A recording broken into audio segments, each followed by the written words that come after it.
ಇವತ್ತು ನಾವು G+2 ಮನೆಗಳ ಬಗ್ಗೆ ಒಂದು ಚರ್ಚೆ ಮಾಡಿದ್ವಿ. ಈಗಾಗಲೇ ಹಣ ತುಂಬಿ ಫಲಾನುಭವಿಗಳಿಗೆ ಸಾಕಷ್ಟು ತೊಂದರೆ ಆಗ್ತಾಯಿದೆ. ಆದರೆ ನಮ್ಮ ರಾಜ್ಯದಲ್ಲಿನ ಬೇರೆ ಬೇರೆ ಕಡೆ G+2 ಫಲಾನುಭವಿಗಳಿಗೆ ಮನೆ ಹೆಚ್ಚಿನ ಸವಲತ್ತು ಜೊತೆ ಕೊಡ್ತಾ ಇದ್ದಾರೆ. ಆದರೆ ಸರ್ಕಾರದ ನಿಯಮ ಪ್ರಕಾರ ನಮಗೆ ಕೊಡಬೇಕು ಅಂತೇಳಿ ನಾವು ಒತ್ತಾಯ ಮಾಡ್ತಾ ಬಂದಿದ್ದೇವೆ.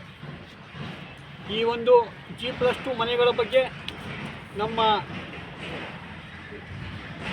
ಗೃಹ ಮಂತ್ರಿ ಹೌಸಿಂಗ್ ಬೋರ್ಡ್ ಮಂತ್ರಿಯಾದ ಇವರಿಗೆ ಜಮೀರ್ ಖಾನ್ ಅವರಿಗೆ ಲಿಖಿತ ಮನವಿಯನ್ನು ಈಗಾಗಲೇ ನಾನು ಹುಬ್ಬಳ್ಳಿಯಲ್ಲಿ ಹೋಗಿ ಸಲ್ಲಿಸಿದ್ದೇನೆ. ಸರ್ಕಾರದಿಂದ ಒಂದು ವಿಶೇಷ ಅನುದಾನ ಬಿಡುಗಡೆ ಮಾಡಿ ನಮಗೆ ಮನೆ ಆದಷ್ಟು ಬೇಗನೆ ಮಾಡಿಕೊಡಬೇಕು ಅಂತೇಳಿ ಒತ್ತಾಯ ಮಾಡಿದ್ದೇವೆ. ಅದೇ ರೀತಿ ದೇಶಪಾಂಡೆ ಸಾಹೇಬ್ರ ಕಚೇರಿಗೆ ಹೋಗಿ ಪ್ರಭು ಅವರಿಗೂ ಭೇಟಿಯಾಗಿ ಇಲ್ಲಿಯ ಅನೇಕ ಸಮಸ್ಯೆಗಳು ಏನಿದೆ ಅವ್ರ ಗಮನಕ್ಕೂ ತಂದಿದ್ದೇವೆ. ಆದಷ್ಟು ಬೇಗನೆ ಸಾಹೇಬ್ರ ಜೊತೆ ಮಾತಾಡಿ ಈ ನಮ್ಮ ಸಮಸ್ಯೆ ಪರಿಹಾರ ಮಾಡಬೇಕು ಅಂತೇಳಿ ಕೇಳಿದ್ದೇವೆ.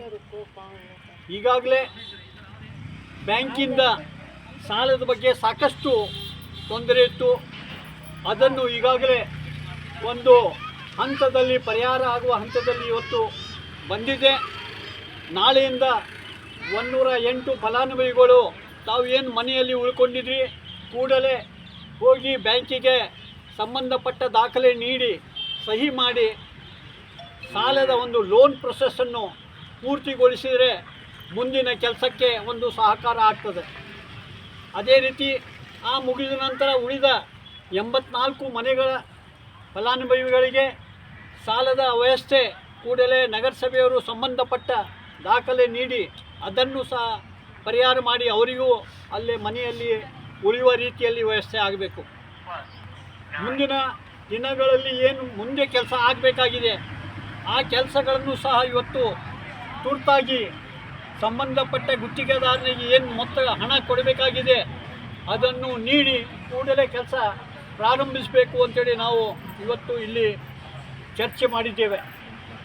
ಈ ಚರ್ಚೆಯ ಪ್ರಕಾರ ಮುಂದಿನ ರವಿವಾರದ ಒಳಗೆ 108 ಫಲಾನುಭವಿಗಳು ಬ್ಯಾಂಕಿಗೆ ಭೇಟಿಯಾಗಿ ತಮ್ಮ ದಾಖಲೆಗಳನ್ನು ಸಲ್ಲಿಸಿ ಬ್ಯಾಂಕ್ ಸಾಲದ ಒಂದು ಕಾರ್ಯವನ್ನು ಪೂರ್ತಿಗೊಳಿಸಲಿಕ್ಕೆ ಸಹಕರಿಸಬೇಕು ಅಂತೇಳಿ ಒಂದು ತೀರ್ಮಾನ ಕೈಗೊಂಡಿದ್ದೇವೆ. ಈ ಎಲ್ಲ ವಿಷಯ ಭಾಳ ಒಂದು ಸೀರಿಯಸ್ ಆದ ವಿಷಯ. ಯಾಕೆಂದರೆ ಎಷ್ಟು ಡಿಲೇ ಮಾಡ್ತೇವೆ ಅಷ್ಟು ತೊಂದರೆದಾಯಕ ಆಗ್ತದೆ. ಈಗಾಗಲೇ 10-12 ವರ್ಷ ಆಗಿದೆ.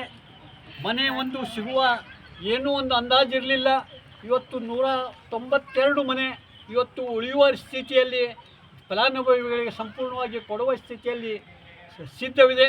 ಅದನ್ನು ನಗರಸಭೆಯವರು ಹೆಚ್ಚಿನ ರೀತಿಯಲ್ಲಿ ಸಹಕರಿಸಿ ಆ ಒಂದು ಫಲಾನುಭವಿಗಳಿಗೆ ಮನೆ ನೀಡಬೇಕು ಅಂತೇಳಿ ನಮ್ಮ ದಾಂಡೇಲಿ ಸಮಗ್ರ ಅಭಿವೃದ್ಧಿ ಹೋರಾಟ ಸಮಿತಿ ಈ ಮೂಲಕ ಒತ್ತಾಯ ಮಾಡ್ತೇವೆ. ಅದೇ ರೀತಿ ಈ ಒಂದು ಗೃಹ ಮಂಡಳಿಯಿಂದ ಮನೆ ನಿವೇಶನ ನೀಡಬೇಕಾಗಿದೆ. ಆ ನಿವೇಶನದ್ದು ಸಹ ಇವತ್ತು ನಮಗೆ ತಿಳಿದ ಪ್ರಕಾರ ನಗರಸಭೆಯವರು ಸಹ ಮುತುವರ್ಜಿ ವಹಿಸ್ತಾ ಇಲ್ಲ, ಗೃಹ ಇಲಾಖೆಯವರು ಯಾವುದೇ ರೀತಿಯಲ್ಲಿ ವ್ಯವಸ್ಥೆ ಮಾಡ್ತಾ ಇಲ್ಲ. ಆದ್ದರಿಂದ ಮುಂದಿನ ದಿನಗಳಲ್ಲಿ ಇದಕ್ಕೂ ಸಹ ಮತ್ತೆ ನಾವು ಹೋರಾಟಕ್ಕೆ ಇಳಿಯುವ ಒಂದು ಸಂದರ್ಭ ಬರ್ತದೆ. ಇಲ್ಲರ ಕಾನೂನಿನ ಹೋರಾಟಕ್ಕೆ ಸಹ ಇಳಿಯಬೇಕಾಗ್ತದೆ ಅಂತೇಳಿ ಹೇಳಿ ನನ್ನ 2 ಮಾತುಗಳನ್ನು ಮುಗಿಸ್ತೇನೆ. ದಯಮಾಡಿ ನಮ್ಮ ಶಾಸಕರು ದೇಶಪಾಂಡೆ ಅವರು, ನಮ್ಮ ನಗರಸಭೆ ಕಮಿಷನರ್, ಹೌಸಿಂಗ್ ಬೋರ್ಡ್ ಕಮಿಷನರ್ ಆದಷ್ಟು ಬೇಗನೆ ಈ ಒಂದು ಫಲಾನುಭವಿಗಳಿಗೆ ಮನೆ ಸಿಗುವ ರೀತಿಯಲ್ಲಿ ಮಾಡಬೇಕು. ಇಲ್ಲದ್ರೆ ಮುಂದಿನ ದಿನ ನಾವು ಮುಂದಿನ ಚುನಾವಣೆಗಳಲ್ಲಿ ಯಾವ ರೀತಿ ಏನು ಅಂಥೇಳಿ ನಾವು ವಿಚಾರ ಮಾಡುವ ಅವಕಾಶ ಕೊಡಬಾರ್ದು ಅಂತೇಳಿ ಈ ಮೂಲಕ ಕೇಳಿ ನನ್ನ 2 ಮಾತುಗಳನ್ನು ಮುಗಿಸ್ತೇನೆ. G+2 ಮತ್ತು ನಿವೇಶನ ಕುರಿತು ನಾವು ಈಗಾಗಲೇ ಸಾಕಷ್ಟು ಮೀಟಿಂಗ್ಗಳನ್ನು ಕೊಡಿದ್ದೀವಿ, ಆ ರೀತಿ ಕ್ರಮಗಳನ್ನು ತೆಗೆದುಕೊಂಡಿದ್ದೀವಿ. ಆ ನಿಮಿತ್ತವಾಗಿ ನಾವು ಈ ಮುಖಾಂತರ ಮಾಧ್ಯಮ ಮುಖಾಂತರ ನಾವು ಒಂದು ಏನು ಫಲಾನುಭವಿ ಇದ್ದಾರಲ್ಲ 200 ಫಲಾನುಭವಿಗಳಲ್ಲಿ ನಾವು ವಿನಂತಿ ಮಾಡ್ಕೊಳ್ತೇನೆಂದರೆ ಶೀಘ್ರವಾಗಿ ಸಂಬಂಧಪಟ್ಟ ಹಾಗೆ ನಗರಸಭೆಗೆ ಹೋಗಿ ನಿಮ್ಮ ಡಾಕ್ಯುಮೆಂಟ್ಗಳನ್ನು ಕೊಡಿ, ಲೋನ್ ಮಾಡ್ಕೊಳ್ಳಿ. ಮುಂದಿನ ಒಂದು ಇದಕ್ಕೆ ಕಟ್ಟಡಕ್ಕೆ ಕೂಡ ಅನುಕೂಲ ಆಗ್ತೈತಿ.